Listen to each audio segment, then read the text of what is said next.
हमने की हे प्रभु, हमने तो सुनी है कि आप 800 साल से एक दरगाह के नीचे बैठे हो।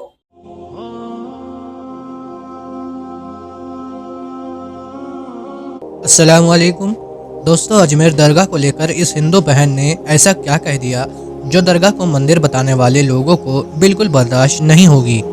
इस हिंदू बहन ने बताया, मुझे ख्वाब में आके भगवान का दीदार हुआ।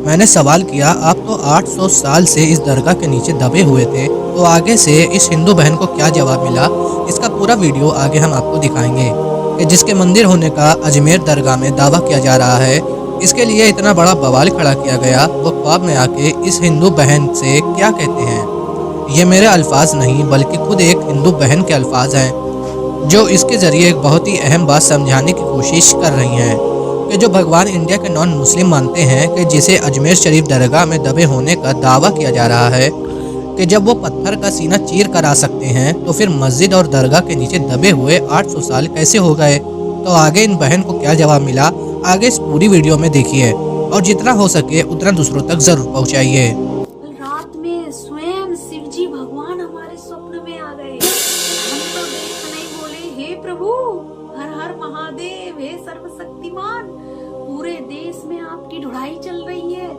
ऐसे वक्त में, ऐसे क्षण में आप हमारे स्वप्न में प्रकट हुए। धन्य हो गए प्रभु, धन्य हो गए। छूटते ही सबसे पहले भगवान बोले, हे मूर्ख स्त्री, कहाँ ढूंढ रही है हमें। हमने की हे प्रभु, हमने तो सुनी है कि आप 800 साल से एक दरगाह के नीचे बैठे हो। ये आपके संग जो लोग अन्याय कर रहे हैं ना, उन्हें छोड़ेंगे नहीं प्रभु, आपको बदला लेंगे। हे सर्वशक्तिमान, हमारा आदमी रोज जाता है, जहाँ जहाँ जितने भगवान खो गए हैं, दबाए गए हैं, उन सबके ढूंढने की मुहिम में शामिल है हमारा पति। रोज नारे लगाते हुए जाता है, प्रभु आपका बदला लेके रहेंगे। तो बोले, चुप कर बेवकूफ स्त्री, फालतू बकवास करती है। हमने की प्रभु क्या गलती हो गई। तो कहने लगे, एक तरफ तू हमें सर्वशक्तिमान बता रही है, दूसरी तरफ हमसे कह रही है कि हम 800 साल से दबाए गए हैं, हमारे साथ अन्याय हो रहा है। अरे बेवकूफ, जब हम सर्वशक्तिमान हैं, जब हम में इतनी शक्ति है, तो कोई हमें कैसे दबा सकता है। इतना तो दिमाग लगा। हमने कि प्रभु एक तरफ से बात तो आपकी सच है, मगर, तो बोले अगर मगर कुछ नहीं, थोड़ा सा भी दिमाग है तो दिमाग लगा। हम जो तांडव करके पूरी धरती हिला सकते हैं, पूरा लोक हिला सकते हैं, क्या उसे कोई दबा के रख सकता है 800 साल से। हमने कि प्रभु आपकी बात में पूरा दम है, मगर हमें तो यही बताया गया है, अब हम क्या करें। तो बोले, अपने पास, तेरे पास कुछ दिमाग है, और तेरा वो बेवकूफ पति वो रोज क्यों चला जाता है।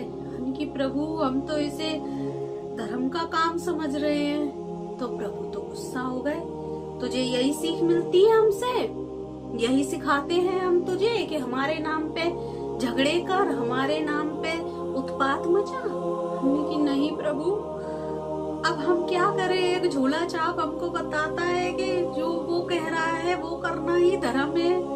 हम तो प्रभु बहुत कंफ्यूज हैं।